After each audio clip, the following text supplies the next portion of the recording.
మన శ్రమలన్నిటిలో నుండి మనల్ని విడిపించేవాడైన యేసుక్రీస్తు ప్రభువారి నామంలో మీ అందరికీ నా హృదయపూర్వక శుభములు. ఈ రోజు మన ధ్యానం లూకాసు వార్త 9వ అధ్యాయం 18 నుంచి 27 వచనాల వరకు. ఒకరోజు యేసుప్రభువారు ఒంటరిగా ప్రార్థించుకుంటూ ఉండగా ఆయన శిష్యులు ఆయన దగ్గరకు వచ్చారు. అప్పుడు ఆయన అడిగారు, నేనెవరని జనసమూహం చెప్పుకుంటున్నారు అని. అప్పుడు ఆయన శిష్యులు అన్నారు, కొందరు ఏలియా అని, కొందరు పూర్వకాలపు ప్రవక్త అని, కొందరు బాప్తిస్మిచ్చే యోహాన్ అని చెప్పుకుంటున్నారు అని చెప్పారు. అయితే ప్రభు ఇంకో ప్రశ్న అడిగారు, మీరేమనుకుంటున్నారు అని. ఈ విషయాన్ని సూటిగా అడిగారు, మీరేమనుకుంటున్నారు అని. పేతురు చెప్పాడు, నీవు దేవుని క్రీస్తువు అని. అంటే దాని అర్థం మనకు తెలుసు కదా, దేవుని అభిషిక్తుడు అని. పేతురు యేసుప్రభుని కరెక్ట్ గా గుర్తించాడు. ఆయన ఎవరో అని ఎలా పడితే అలా అర్థం చేసుకోవటం కాదు గాని, ఆయనని ఉన్నది ఉన్నట్లుగా అర్థం చేసుకోగలిగిన వారే ఆయన దగ్గర నుండి తగిన ఫలాన్ని పొందుకుంటారు. యేసుప్రభుని తప్పుగా అర్థం చేసుకునేవారు చాలా నష్టపోతారు. ఆయన మన కోసం సిద్ధపరిచినవి ఏవి కూడా మనం పొందుకోలేం. ఆయన ఏమై ఉన్నాడో తెలుసుకోలేకపోతే గనక.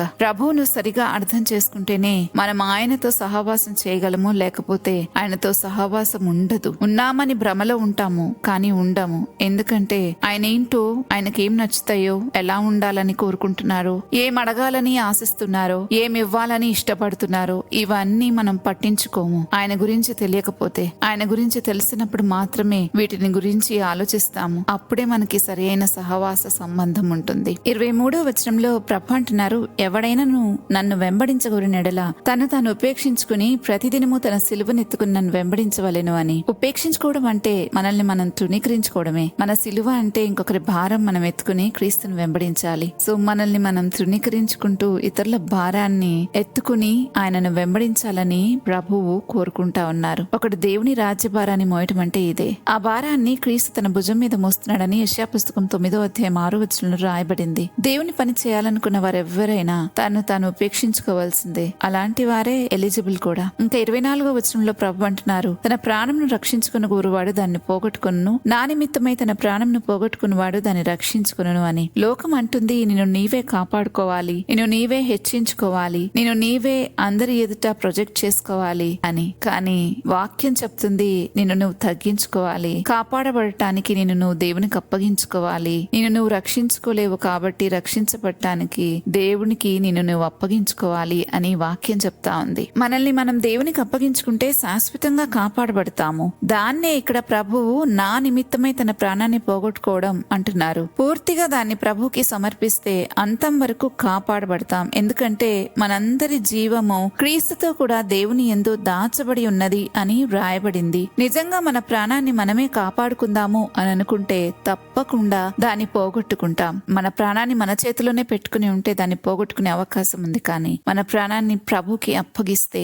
దాన్ని ఎన్నటికీ పోగొట్టుకోం. అది శాశ్వతంగా పరిరక్షించబడుతుంది. ఇంకా ప్రభు 26వ వచనంలో అంటున్నారు, నన్ను గూర్చియు నా మాటలను గూర్చియు సిగ్గుపడవాడెవడో వాని గురించి మనుష్య కుమారుడు తనకును తన తండ్రికిని పరిశుద్ధ దూతలకును కలిగి ఉన్న మహిమతో వచ్చినప్పుడు సిగ్గుపడును అని. ప్రభువుని గురించి, ఆయన మాటల గురించి ఎవరు సిగ్గుపడతారు అని వాక్యం చెప్తుందో తెలుసా? ఎవరైతే ఆయనను పూర్తిగా రైట్ గా తెలుసుకోరో వారే సిగ్గుపడతారు. అందుకే ప్రభు శిష్యులను అడుగుతున్నారు, మీరైతే నేనెవరని అనుకుంటున్నారు అని. పౌలు అంటున్నాడు కదా, నేను నమ్మిన వానిని నేనెరుగుదును కనుక నేను సిగ్గుపడను అని. తిమోతికి రాసిన 2వ పత్రిక 1వ అధ్యాయం 12వ వచనంలో ఈ మాట రాశాడు. అంతేకాదు ఇంకా అంటున్నాడు, నేను ఆయనకు అప్పగించిన దానిని రాబోచున్న ఆ దినము వరకు ఆయన కాపాడగలడని రూఢీగా నమ్ముకొనుచున్నాను అంటున్నాడు. మన ప్రాణాన్ని ఆయనకు అప్పగించుకుంటే మనం కాపాడబడతాం. ఆయన ఎవరో సరిగ్గా తెలుసుకోలేకపోతే అప్పగించుకోలేం కదా, ఇంకా ఆయనను బట్టి సిగ్గుపడతాం కూడా. అందుకే దేవుని గురించిన జ్ఞానము మనకెంతో అవసరం. అది లేకపోతే